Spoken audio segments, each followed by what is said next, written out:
माँ का त्याग, दिल छू लेने वाली कहानी। मेघा अपने पति नितिन से बोली, माँ को बुला लो नितिन, अब मुझे परेशानी बढ़ने लगी है।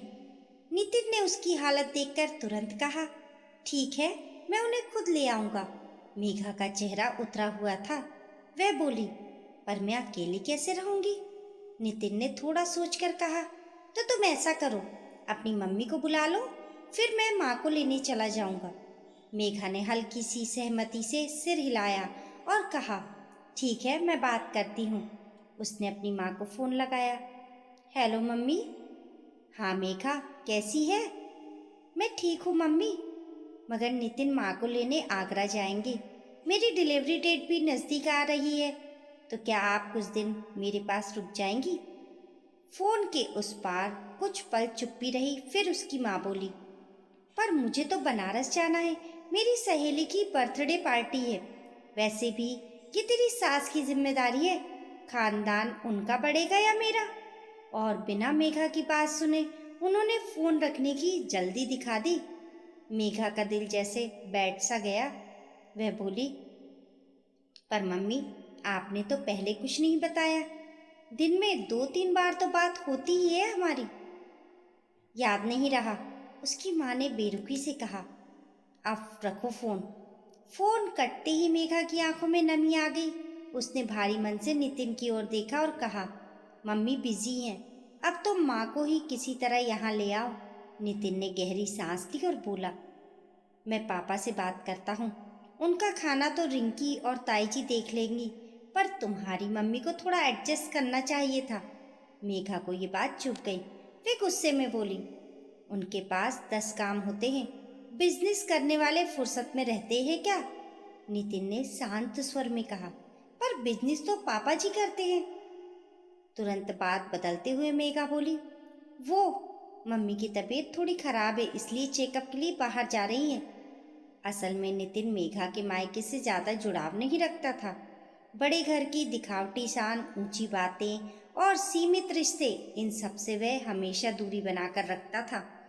मेघा की शादी उससे सिर्फ एक वजह से हुई थी, नितिन की सरकारी नौकरी। वे जिलाधिकारी था और यही उसके परिवार के लिए सबसे बड़ी उपलब्धि थी। दोपहर के समय नितिन ने घर फोन किया। पापा ने फोन उठाया। हेलो पापा, नमस्ते। खुश रहो बेटा, कैसा है? मैं ठीक हूँ पापा। बहू की तबीयत को लेकर फ़ोन किया है? मुझे छुट्टी नहीं मिल रही। अगर आप माँ को ट्रेन में बैठा दे तो मैं स्टेशन से ले आऊँगा। पापा बोले, चिंता मत कर बेटा, आज तक अकेले सफ़र नहीं किया तेरी माँ ने। तू समय पर पहुँच जाना, वरना घबरा जाती है। शाम तक टिकट कंफर्म हो गया और माँ को ट्रेन में बैठाने की खबर भी आ गई। मेघा अब कुछ निश्चिंत थी। जब नितिन स्टेशन पहुंचा, माँ थोड़ी घबराई हुई दिखी, पर बेटी को देखते ही उनकी सारी थकान जैसे मिट गई। घर पहुंचकर जैसे ही उन्होंने दरवाजे पर लगी जिला अधिकारी नितिन वर्मा की नेम प्लेट देखी, उनकी आंखें खुशी से भर आईं। ये वही दिन था जिसके लिए उन्होंने न जाने कितनी तपस्या की थी। माँ ने घर संभाल लिया, काम वाली भी थी, फिर भी माँ हर काम खुद करना चाहती थी।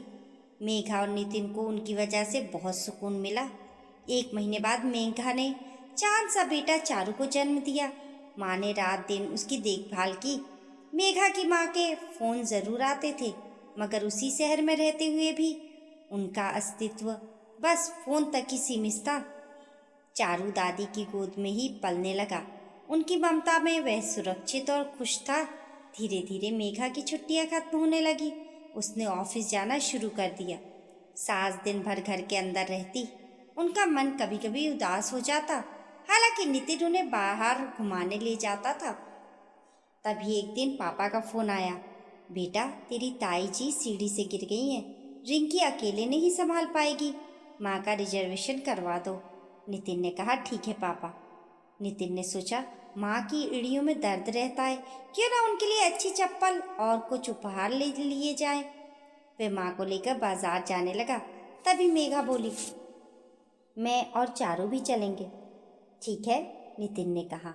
मॉल में एक सेल्समैन ने कहा, सर ये चप्पल माता जी के लिए बहुत अच्छी रहेंगी। उसी वक्त चारू रोने लगा। नितिन उसे गोद में लेकर बाहर आ गया। तभी उसकी नज़र एक पीली सिल्क साड़ी पर पड़ी। वह ठिठक गया। ये तो माँ का फेवरेट कलर है, वह खुद से बोला। नानी ने आखिरी बार यही दी थी जो बुआ ले गई थी। तब से माँ ने ये रंग कभी नहीं खरीदा। उसने बिना सोचे कहा, इसे पैक कर दो। साड़ी लेते समय मेघा ने हल्के स्वर में पूछा, मैं भी अपनी मम्मी के लिए एक साड़ी ले लूं? नितिन बोला, हाँ क्यों नहीं। तुम लोग नीचे आओ, और चारू को गोद में लेकर पेमेंट काउंटर की ओर बढ़ गया। घर पहुंचते ही उसने सारे पैकेट एक तरफ रख दिए। मेघा अपने पैकेट उठाकर अलमारी के अंदर रखने लगी और फिर अपनी सासू माँ के साथ किचन में चली गई। उसकी सासू माँ भी चुपचाप अपने सामान को सहेजने में लगी थी। नितिन मन ही मन माँ के चेहरे पर आने वाली खुशी की कल्पना कर रहा था। वह सोच रहा था कि जब माँ पीली सिल्क की साड़ी और आरामदायक चप्पल देखेंगी तो उनकी आंखों में जो संतोष झलकेगा वही उसकी सारी थकान उतार देगा। इसी उम्मीद के साथ वह माँ के लिए खरीदे गए पैकेट उठाने अंदर गया, मगर जो उसने देखा उससे उसके कदम वहीं रुक गए। पैकेट खोलते ही नितिन के चेहरे का रंग बदल गया। माँ के सामान में एक सस्ती सी साड़ी और साधारण चप्पलें रखी थी, जिनका उसकी खरीदी चीज़ों से कोई मेल नहीं था। वह हड़बड़ाकर उठा और अलमारी खोलकर देखा। माँ के लिए खरीदी गई महंगी साड़ी और चप्पलें मेघा की अलमारी में रखी थी। उस पल नितिन के भीतर कुछ टूटा सा था। वे समझ चुका था कि ये भूल नहीं बल्कि सोची समझी चाल थी। बिना कुछ कहे वह माँ के रिजर्वेशन के लिए टिकट बुक करने बैठा, मगर उसका फ़ोन भी उसी वक्त जवाब दे गया। मजबूर होकर उसने कहा, मेघा अपना फ़ोन देना। अभी लाई, कहते हुए मेघा ने फ़ोन पकड़ा दिया। फ़ोन खोलते ही नितिन की नज़र मेघा और उसकी माँ की चैट पर पड़ी। शब्दों के पीछे छिपी सोच पढ़कर उसके होश उड़ गए। बातों में उसकी माँ के लिए तंज था, तुलना थी, और ये तय किया जा रहा था कि किसे क्या लायक है। टिकट अगले दिन शाम की हो गई थी। सब कुछ तय हो चुका था, मगर नितिन के भीतर एक अजीब सी बेचैनी घर कर गई थी। रात को वह बिस्तर पर लेटा था। नींद आंखों से कोसों दूर थी। बगल में सोई मेघा उस वक्त उसे दुनिया की सबसे खूबसूरत नहीं बल्कि सबसे पराई लग रही थी। वे जिलाधिकारी था, मगर अपने ही घर में हो रहे अन्याय को देखकर खुद को सबसे ज्यादा बेबस महसूस कर रहा था। उसे माँ का संघर्ष याद आने लगा। कैसे उन्होंने अपनी छोटी छोटी जरूरतों को दबाकर उसके सपनों को पाला था। कितनी बार प्रतियोगी परीक्षाओं की फीस के लिए अपने जमा किए पैसे निकाल दिए थे, अपने गहने तक बेच दिए थे ताकि बेटा आगे बढ़ सके। आज वही बेटा उस मुकाम पर था जहां उसकी नेम प्लेट देखकर लोग सम्मान से सिर झुकाते थे। नितिन के मन में एक ही बात गूंज रही थी, अगर आज वे चुप रहा तो हमेशा के लिए अपनी ही नजरों में गिर जाएगा। माँ के गहने वे शायद ने कभी नहीं लौटा पाए, मगर उनके सम्मान और भावनाओं की कीमत तो चुका ही सकता था। एक अच्छी साड़ी सिर्फ कपड़ा नहीं होती, वे उस त्याग का मान होती है जो शब्दों में कभी नहीं कहा जाता। उसी रात उसने फैसला कर लिया। चुपचाप उठा, पैकेट बदले और माँ के लिए खरीदी गई सारी चीजें उनकी अलमारी में रख दी। फिर बिना किसी से कुछ कहे सो गया। अगले दिन शाम को आगरा जाते वक्त चारू दादी को छोड़ने का नाम ही नहीं ले रहा था। उसकी छोटी छोटी उंगलियां दादी के दुपट्टे में उलझी गईं। माँ की आंखें भीग गईं, मगर होठों पर वही शांत मुस्कान थी। नितिन माँ को घर छोड़कर एक दिन वहीं रुका और फिर वापस आ गया। घर लौटते ही उसने महसूस किया कि मेघा का मिजाज बदला हुआ है। उसके चेहरे पर नाराजगी साफ झलक रही थी। मेघा बोली, नितिन तुमने मम्मी के सामने मेरी इंसल्ट कर दी। मैं उन्हें साड़ी की फ़ोटो भेज चुकी थी। नितिन ने गहरी सांस ली और शांत मगर दृढ़ आवाज में बोला, मेघा मैं तुम्हारी और मम्मी जी की चेट पढ़ चुका हूँ। तुम खुद तो हमेशा ब्रांड और क्वालिटी की बात करती हो, मगर मेरी माँ के लिए ये फैसला मेरी हैसियत देखकर क्यों लिया गया? मेरी नौकरी की वजह से मैं तुम्हारी मम्मी को दामाद बनने लायक लगा, मगर तुम दोनों ये भूल गई कि इस मुकाम तक मुझे ना तुमने पहुँचाया ना तुम्हारी मम्मी ने। यहाँ तक पहुँचने के पीछे मेरी माँ का त्याग और मेहनत है। मेरी सैलरी पर सबसे पहला हक मेरी माँ का है। जब खर्च मैं कर रहा था तो क्वालिटी का फैसला तुमने अकेले कैसे ले लिया? मैं ज़्यादा खुश होता अगर तुम दोनों के साथ बराबरी का व्यवहार करती। मैंने तुम्हें अपने परिवार की नज़रों में गिरने से बचा लिया। मेघा की आंखों में शर्मिंदगी उतर आई। नितिन बाहर जाने ही वाला था कि पापा का फ़ोन आ गया। उन्होंने माँ की एक फ़ोटो भेजी थी। हंसते हुए बोले, अरे डीएम साहब, तुम्हारी माँ तो पहचान में ही नहीं आ रही। माँ की आवाज़ आई, और क्या, बेटे के साथ बहू ने सब पसंद किया है। आपको क्यों जलन हो रही है? वे मेघा को ढेरों आशीर्वाद दे रही थी। फोन रखते हुए नितिन के होठों पर हल्की सी मुस्कान आ गई।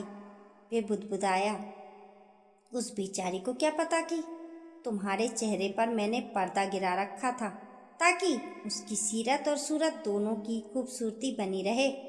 काफी देर तक नितिन बालकनी में खड़ा रहा।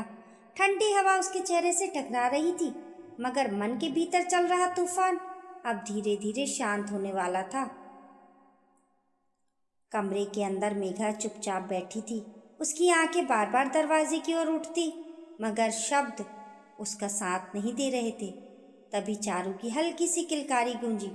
मेघा ने बेटे को गोद में उठाया और पहली बार उसे एहसास हुआ कि जिस घर को वह अब तक अपनी सहूलियत से देखती आई थी, उसकी नींव किसी और के त्याग से रखी गई थी।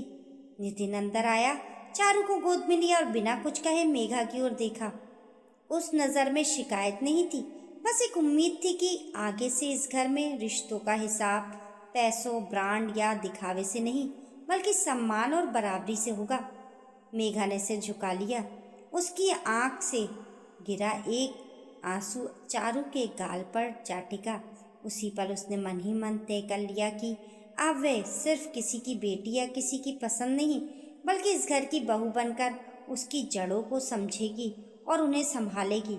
सफलता की सबसे ऊंची कुर्सी भी तब छोटी लगने लगती है जब उस पर बैठने वाले को माँ के त्याग की ऊंचाई समझ आ जाए। दोस्तों, आपकी इस कहानी के बारे में क्या राय है? हमें कमेंट करके बताएं और कहानी पसंद आने पर लाइक और शेयर करें। ऐसी ही अच्छी अच्छी कहानियों के लिए चैनल को सब्सक्राइब करना ना भूलें। मिलते हैं फिर एक नई कहानी के साथ। तब तक के लिए नमस्कार।